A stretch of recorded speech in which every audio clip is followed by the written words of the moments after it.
Recording by RK Movies. बोली बोली छठी मैया की जय।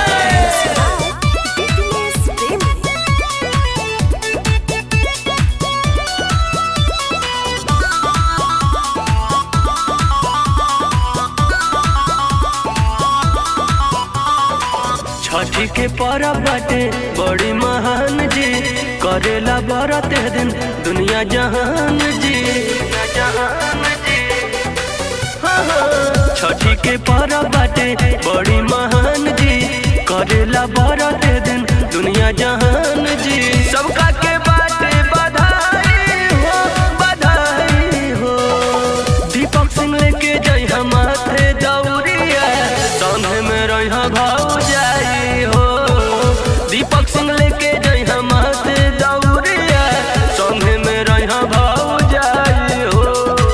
संगे में रह भाव जाई हो, संगे में रह भाव जाई हो।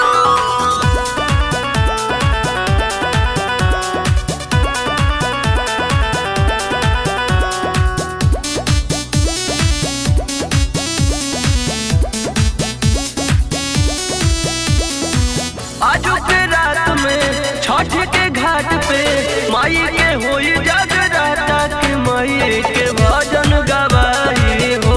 कि सूरज के अर्घ दिया हो, कि सूरज के अर्घ दिया हो। आजू के रात में छठ के घाट पे माई के होई जागराता के माई के भजन गवाई हो। कि सूरज के अर्घ दिया हो। दिहे आशीष छठी माई हो, छठी माई हो। दीपक सिंह लेके जय हम हाथे दौड़िया, संग में रह भाव जाई हो। दीपक सिंह लेके जय हम हाथे दौड़िया, संग में रह भाव जाई हो। संग में रह भाव जाई हो, संग में रह भाव जाई हो।